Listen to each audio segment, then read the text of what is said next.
Group 1 notification వచ్చింది ఒక 11 సంవత్సరాల తర్వాత.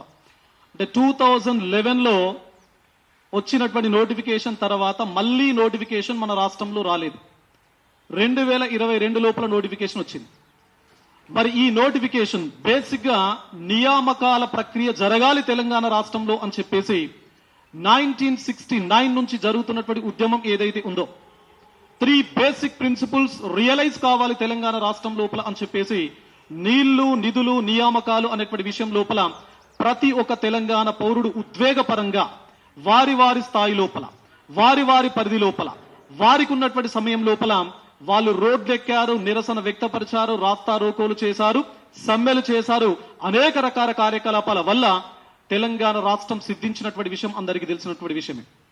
మరి ఈ కాంటెక్స్ లోపల రాష్ట్రం ఏర్పాటైన తర్వాత మొదటగా వచ్చినటువంటి గ్రూప్ 1 నోటిఫికేషన్ 2022లో వచ్చినప్పటి నుండి ఈ రోజు నాటికి గ్రూప్ 1 విషయం లోపల అనేక అన్యాయాలు, అనేక అవకతవకలు, పేపర్ లీకేజీలు ఇవన్నీ కూడా జరుగుతున్నటువంటి నేపథ్యం మీకందరికీ తెలిసినటువంటి విషయం.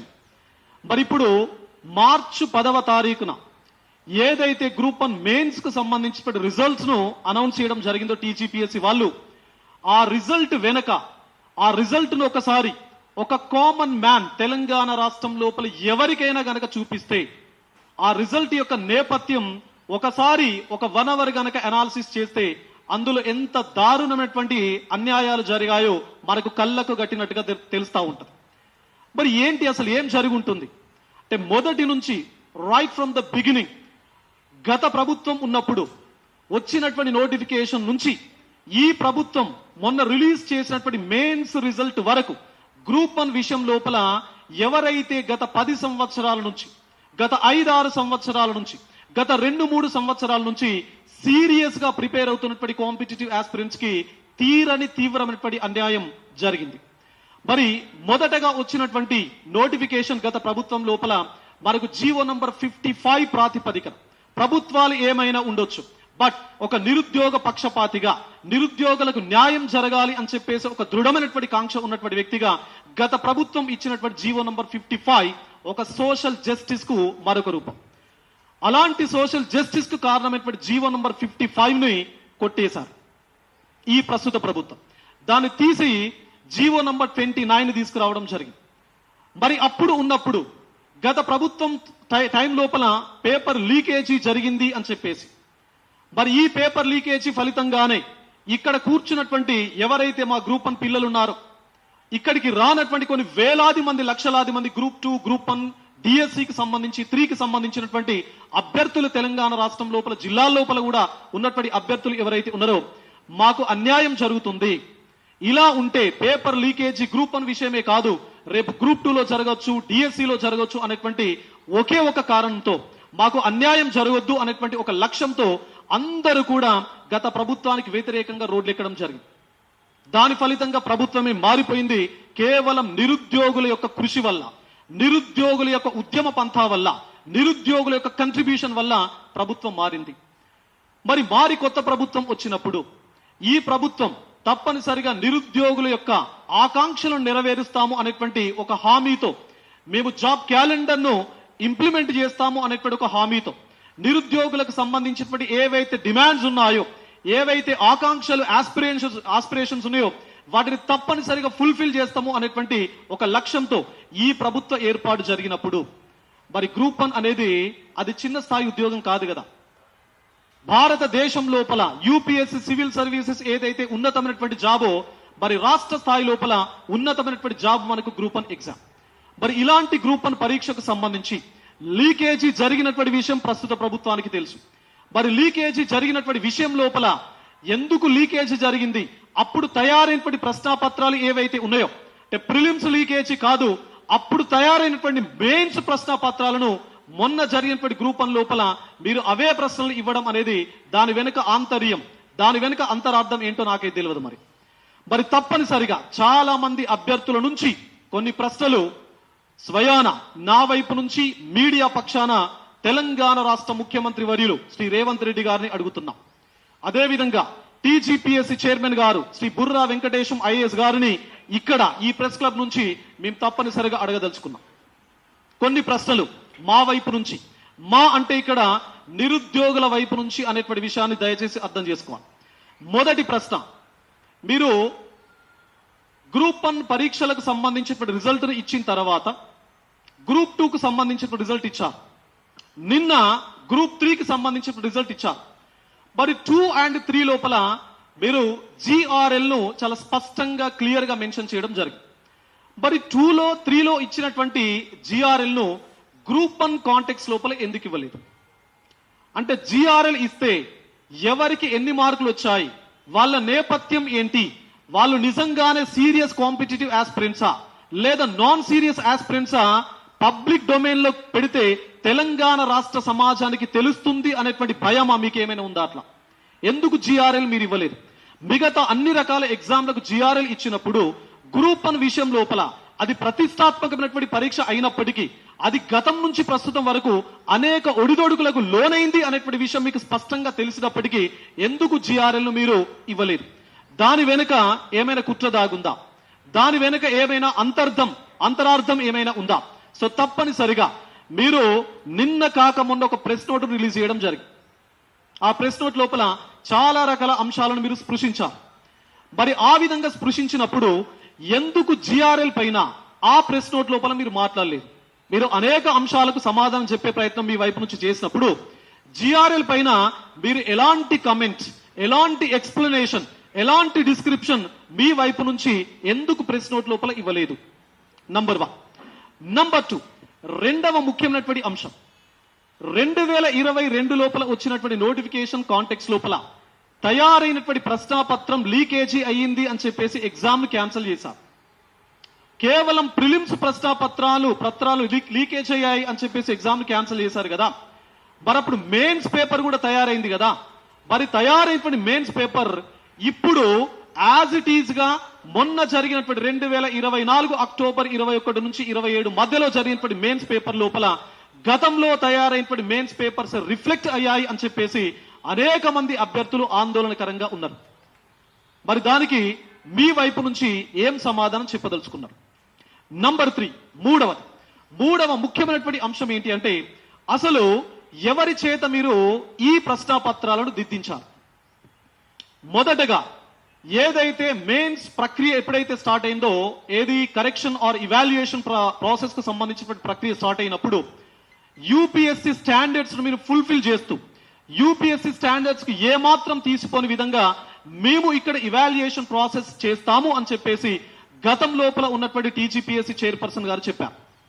మరి మొదటి స్పెల్ లోపల ఆ ప్రాసెస్ ఇనిషియేట్ అయినప్పుడు, ఆ ప్రొసీజర్ జరుగుతా ఉన్నప్పుడు మార్కులు చాలా తక్కువ వస్తున్నాయి అని చెప్పేసి మీకు క్లారిటీ ఉన్నప్పుడు, మరి ప్రస్తుత చైర్మన్ మళ్ళీ పదవి లోపలికి వచ్చిన తర్వాత మార్కులు తక్కువగా వస్తే ఎప్పుడైతే ceiling that is 360, 340 marks cross కాలేదో, మరి ఒకవేళ క్రాస్ కాకపోతే బ్యాక్లాగ్ పోస్టులు ఉండే అవకాశం ఉంది. భవిష్యత్తు లోపల మళ్ళీ బ్యాక్లాగ్ వేకెన్సీస్ తో నోటిఫికేషన్ ఇచ్చే అవకాశం ఉంది.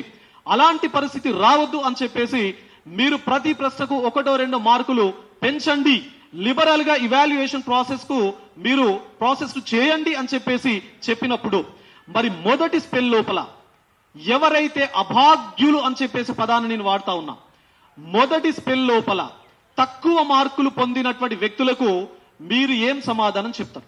ఎందుకంటే ప్రతి వ్యక్తి ప్రతి మార్కు ఒక వ్యక్తి యొక్క జీవన గమనాన్ని సమూలంగా మార్చేటువంటి శక్తి ఉంటుంది ఒక మార్కుకు. మరి మొదటి స్పెల్ లోపల తక్కువ మార్కులు రావడం వల్ల ఈ రోజు కంప్లీట్ గా పోటీ నుంచి తప్పుకునేటువంటి పరిస్థితుల లోపల ఉన్నటువంటి కొన్ని వేలాది మంది అభ్యర్థులకు మీరు ఏం సమాధానం చెప్తారు? మరి 4వ ప్రశ్న నా వైపు నుంచి, పేపర్లు దిద్దేటువంటి వ్యక్తుల యొక్క అర్హతలు ఏంటి, వాళ్ళ యొక్క బ్యాక్గ్రౌండ్ ఏంటి? మీరు అన్ని రాష్ట్రాల నుంచి ప్రొఫెసర్స్ ను, అసిస్టెంట్ ప్రొఫెసర్స్ ను మేము పిలిచాము, పేపర్ ఇవాల్యుయేషన్ చేయించాము అని చెప్పేసి మీరు చెప్పారు కదా. మరి చేయించినప్పుడు వాళ్లకు ఒక బ్లూ ప్రింట్ ఇచ్చారు, మీరు వాళ్ళ చేతి లోపల ఒక బ్లూ ప్రింట్ ఇచ్చారు. ఒక 2 రోజులు ఆ బ్లూ ప్రింట్ కు సంబంధించినటువంటి ఎక్స్ప్లెనేషన్ కూడా మీరు సబ్జెక్ట్ ఎక్స్పర్ట్ల నుంచి చేసినట్టుగా మాకు తెలుసు. మరి ఈ బ్లూ ప్రింట్ వాస్తవానికి బ్లూ ప్రింట్ లో ఎంత మేరకు శాస్త్రీయత ఉన్నది? ఆ బ్లూ ప్రింట్ ప్రకారం గనక దిద్దితే మరి ఒక వ్యక్తి యొక్క ఎక్స్ప్రెషన్, ఒక వ్యక్తి యొక్క అనలైటికల్ వ్యూ ఆ బ్లూ ప్రింట్ ప్రకారం పరీక్ష పేపర్ లోపల నిజంగానే రిఫ్లెక్ట్ అవుతుందా?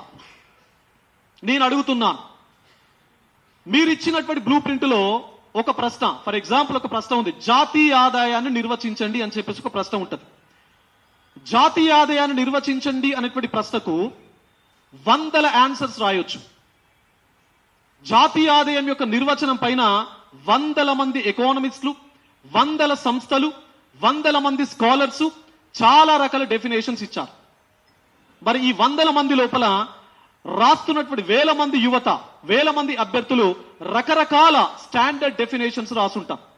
మరి మీరు ఇచ్చినటువంటి బ్లూ ప్రింట్ లోపల ఒకే ఒక డెఫినేషన్ మీరు ఇచ్చుంటారు. అంటే పేపర్ ఇవాల్యుయేటర్ ఎవరైతే ఉన్నారో మీరు ఇచ్చినటువంటి డెఫినేషన్ ఒకవేళ అభ్యర్థి వారి యొక్క పేపర్ లోపల రాస్తేనే ఆ ప్రశ్నకు మీరు మార్కులు ఇవ్వండి అని చెప్పేసి మీరు ఒక బ్లూ ప్రింట్ ఇచ్చుంటారు. మరి రకరకాలుగా ఒక కాన్సెప్ట్ కు డెఫినేషన్ ఉన్నప్పుడు మీరు ఏ విధంగా ఆ కాన్సెప్ట్ ను, ఆ ఆన్సర్ ను మీరు ఇవాల్యుయేట్ చేస్తారు? దీని ఫలితంగా చాలా మందికి తక్కువ మార్కులు వచ్చి ఉంటాయి. అండ్ మీరు ఇచ్చినటువంటి బ్లూ ప్రింట్ ఏదైనా రెఫరెన్స్ ను బేస్ చేసుకుని ఉందా? మరి ఇంత పెద్ద నోటిఫికేషన్ మీరు 563 వేకెన్సీస్ తో ఇచ్చారు కదా. మరి వేకెన్సీస్ తో నోటిఫికేషన్ ఇచ్చినప్పుడే ప్రతి పేపర్ కు సంబంధించి ఎందుకు స్టాండర్డ్ రెఫరెన్సెస్ మీరు ఇవ్వలేకపోయారు? అవే స్టాండర్డ్ రెఫరెన్సెస్ కనుక మీరు ఇచ్చుంటే, పేపర్ ఇవాల్యుయేటర్స్ చేతిలో కూడా అవే స్టాండర్డ్ రెఫరెన్సెస్ పెట్టుంటే వాళ్ళు కూడా చదువుకొని ఆ పేపర్స్ ని ఇవాల్యుయేట్ చేసేవాళ్ళు కదా. మీరు ఏదో 4-5 పాయింట్లో 10 పాయింట్లో ఉన్నటువంటి ఒక బ్లూ ప్రింట్ ను వాళ్ళ చేతి లోపల పెడితే వాళ్ళు ఎంత మేరకు అభ్యర్థులు రాసినటువంటి ఆన్సర్స్ కు న్యాయం చేయగలరు? అండ్ మీరు ఎవరినైతే రిక్రూట్ చేసుకోవడం జరిగిందో పేపర్ ఇవాల్యుయేటర్స్ గా, మరి వారి యొక్క క్వాలిఫికేషన్స్ ఏంటి? ఇక్కడ గ్రూప్ 1 లోపల ఉన్నటువంటి 6 పేపర్స్ యొక్క ఆ పేపర్స్ కు వీళ్ళ క్వాలిఫికేషన్స్ కి అసలు ఏమైనా రిలవెన్స్ ఉందా? మొదటి స్పెల్ లోపల నేను ఒక సైన్స్ అండ్ టెక్నాలజీకి సంబంధించినటువంటి నిష్ణాతుడుగా నేను చెప్తా ఉన్నా, ఆ సబ్జెక్ట్ పైన మాట్లాడుతున్నాను. సైన్స్ అండ్ టెక్నాలజీ లోపల 2 సెగ్మెంట్స్ ఉన్నాయి. మొదటి సెగ్మెంట్ కాంటెంపరరీ ఇష్యూస్ ఉంటాయి. ఈ కాంటెంపరరీ ఇష్యూస్ లోపల అంతరిక్షానికి సంబంధించినటువంటి జ్ఞానం ఉంటుంది, రోబోటిక్స్ కు సంబంధించిన జ్ఞానం ఉంటుంది, నానో టెక్నాలజీకి సంబంధించినటువంటి జ్ఞానం ఉంటుంది, శాస్త్ర సాంకేతిక విధానాలు ఉంటాయి, డిజాస్టర్ మేనేజ్మెంట్ ఉంటుంది, అర్బనైజేషన్ కు సంబంధించినటువంటి జ్ఞానం ఉంటుంది, ఇన్ఫర్మేషన్ టెక్నాలజీకి సంబంధించినటువంటి అంశాలు ఉంటాయి. మరి మీరు ఎవరిని ఇవాల్యుయేటర్స్ గా మీరు తీసుకున్నారు? ఫిజిక్స్ లోపల పీజీ పూర్తయినటువంటి ఒక అసిస్టెంట్ ప్రొఫెసర్ ను, కెమిస్ట్రీ లోపల పీజీ పూర్తి చేసినటువంటి ఒక అసిస్టెంట్ ప్రొఫెసర్ ను, లైఫ్ సైన్సెస్ లోపల పీజీ పూర్తి చేసినటువంటి ఒక అసిస్టెంట్ ప్రొఫెసర్ ను మీరు తీసుకొని ఈ మొదటి స్పెల్ లోపల ఇవాల్యుయేటర్స్ గా మీరు తీసుకొని ఇవాల్యుయేషన్ చేపించారు. వీరికి ఎవరికైనా మారుతున్నటువంటి న్యూట్రియన్స్ పైన అవగాహన ఉంటుందా? వాళ్ళ సబ్జెక్టును నేను తప్పుపట్టలేదు దయచేసి, వారి సబ్జెక్టు లోపల వారు నిష్ణాతులే, కానీ context is different, relevance is different. మరి వారు చదువుకున్నటువంటి జ్ఞానానికి ఇక్కడ అడుగుతున్నటువంటి ప్రశ్నలకు అసలు సంబంధం ఏమైనా ఉందా? మరి ఎలాంటి రిలవెన్స్ లేకుండా మీరు పేపర్ ను ఇవాల్యుయేట్ చేయించినప్పుడు నిజంగానే అనలైటికల్ ఓరియంటేషన్ తో ఒక అభ్యర్థి రాసినటువంటి ఆన్సర్స్ కి న్యాయం జరిగిందా? అలా న్యాయం జరగక ఈ రోజు మీరు కేవలం బ్లూ ప్రింట్ కూడా ఇంగ్లీష్ మీడియం లోపల బ్లూ ప్రింట్ ఇచ్చారు. దాన్ని ట్రూ ట్రాన్స్లేషన్ చేసి గూగుల్ ట్రూ ట్రాన్స్లేషన్ చేసి తెలుగు లోపల బ్లూ ప్రింట్ ఇచ్చారు. అసలు తెలుగు మీడియం స్టూడెంట్ కే మీరు ఇచ్చినటువంటి బ్లూ ప్రింట్ తెలుగులోనే అర్థం కానటువంటి పరిస్థితి. మరి ఇలాంటి కాంటెక్స్ లోపల ఇవాల్యుయేటర్స్ రాసినటువంటి ఆన్సర్స్ కి ఎంత న్యాయం చేశారు? పేపర్ 6 తెలంగాణ ఉద్యమం ఉంది. అసలు తెలంగాణ ఉద్యమాన్ని మీరు ఎవరితో దిద్దించారు? అభ్యర్థులకు ఉన్నటువంటి సమాచారం ప్రకారం, మాకున్నటువంటి సమాచారం ప్రకారము ఆంధ్ర ప్రాంతానికి సంబంధించినటువంటి ప్రొఫెసర్స్, అసిస్టెంట్ ప్రొఫెసర్లతో మీరు తెలంగాణ ఉద్యమం యొక్క పేపర్లను దిద్దించారు అని చెప్పేసి మాకు సమాచారం ఉంది. దీనిపైన మీ యొక్క క్లారిఫికేషన్ మాకు కావాలి. ఎందుకంటే తెలంగాణ ఉద్యమమే ఒక ఎమోషన్, తెలంగాణ ఉద్యమం ఒక భావోద్వేగం. మరి ఆ భావోద్వేగంతో ఉన్నటువంటి ఈ అభ్యర్థులు వారి యొక్క భావోద్వేగాలను పేపర్ పైన ఆన్సర్స్ రూపం లోపల రిఫ్లెక్ట్ చేసినప్పుడు, మరి అదే భావోద్వేగంతో అదే భావోద్వేగాలు కలిగినటువంటి ఒక ఇవాల్యుయేటర్ ఆ పేపర్ ను ఇవాల్యుయేట్ చేసేటప్పుడు తప్పనిసరిగా న్యాయం జరగడానికి అవకాశం అనేది ఉంటుంది. మరి ఇలాంటి కాంటెక్స్ లోపల ఎలాంటి రిలవెన్స్ లేకుండా ఉండేటువంటి ఒక ప్రొఫెసర్ను తీసుకొచ్చి మీరు ఆ పేపర్ను ఇవాల్యుయేట్ చేసినప్పుడు మరి న్యాయం ఏ విధంగా జరుగుతుంది? మరి ఇవన్నీ సమాధానాలు తప్పనిసరిగా మీ వైపు నుంచి అభ్యర్థులు అండ్ మేము కోరుకుంటున్నాం. అండ్ 4వ అంశం, మీరు పేపర్ ఇవాల్యుయేషన్ కు సంబంధించి ఇవాల్యుయేటర్స్ కి మీరు ఆన్సర్ స్క్రిప్టులను ఇచ్చారు.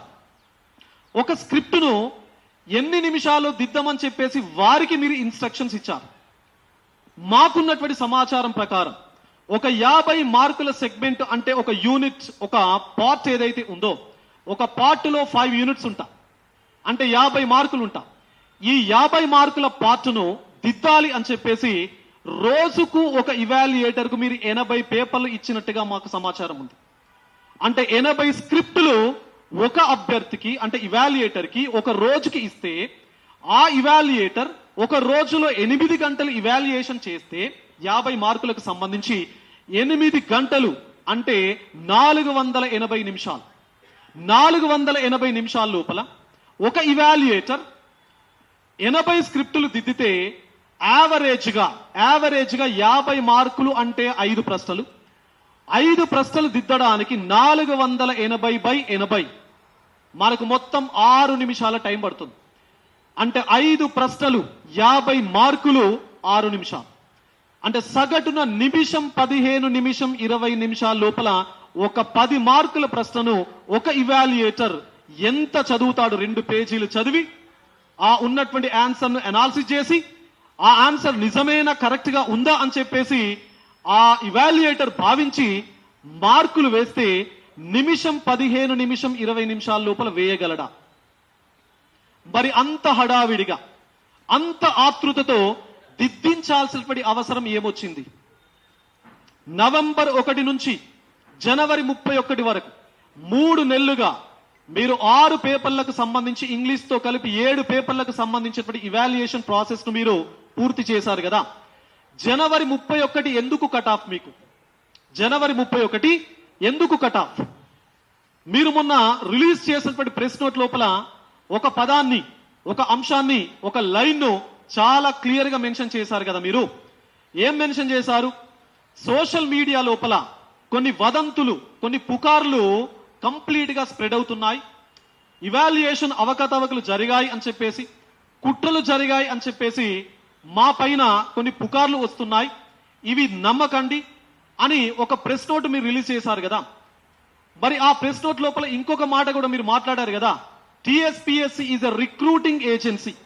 టిఎస్పిఎస్సి అనేది ఒక రిక్రూటింగ్ ఏజెన్సీ. ఇది భవిష్యత్ తెలంగాణ సమాజం లోపల పబ్లిక్ సర్వీస్ చేయదలుచుకున్నటువంటి అత్యున్నత స్థాయి, అత్యున్నతమైనటువంటి హోదా ఉన్నటువంటి గ్రూప్ అని అధికారులను, మెరిటోరియస్ అధికారులను మేము రిక్రూట్ చేసేటువంటి ఏజెన్సీ అనేటువంటి ఒక పదాన్ని మీరు వాడారు కదా. మరి అంత పెద్ద పదాన్ని మీరు వాడినప్పుడు మెరిటోరియస్ స్టూడెంట్స్ ని, మెరిటోరియస్ క్యాండిడేట్స్ ని మీరు రిక్రూట్ చేస్తున్నాం అని చెప్పేసి మీరు భావించినప్పుడు ఎందుకు 3 నెలల సీలింగ్ అని చెప్పేసి నేను అడుగుతున్నా. 6 నెలలు పేపర్లు దిద్దితే మీకేమైనా అభ్యంతరమా? రాష్ట్ర ప్రభుత్వానికి ఏమైనా నష్టం జరుగుతుందా? లేదా మీకేమైనా టైం వేస్ట్ అవుతుందా? లేదా పరీక్ష రాసినటువంటి అభ్యర్థులు ఏమైనా డిమాండ్ చేశారా మిమ్మల్ని? మీరు 3 నెలలు మాత్రమే దిద్దండి, 3 నెలల లోపల మాత్రమే మాకు రిజల్ట్ ఇవ్వండి అని చెప్పేసి ఎవరైనా ఒక అభ్యర్థి మీకు ఏమైనా లెటర్ రాశారా? మీకు ఏమైనా రిప్రజెంటేషన్ ఇచ్చారా? లేదా రోడ్డు పైన కూర్చొని మాకు 3 నెలల లోపే మాకు రిజల్ట్ కావాలి అని చెప్పేసి మిమ్మల్ని ఎవరైనా అడిగారా? 11 సంవత్సరాల తర్వాత వచ్చినటువంటి నోటిఫికేషన్, 5-6 సంవత్సరాలు 10 సంవత్సరాల నుంచి చదువుతున్నటువంటి అభ్యర్థులు వేచి చూస్తున్నటువంటి నోటిఫికేషన్. మీరు 3 నెలలు కాకపోతే 6 నెలలు దిద్దండి. దిద్దడం వల్ల ఎవరికి నష్టం జరుగుతుంది? మీరు అంత ఆదరబాదరాగా, అంత హడావిడిగా, అంత ఆతృతగా ఒక టైం బౌండ్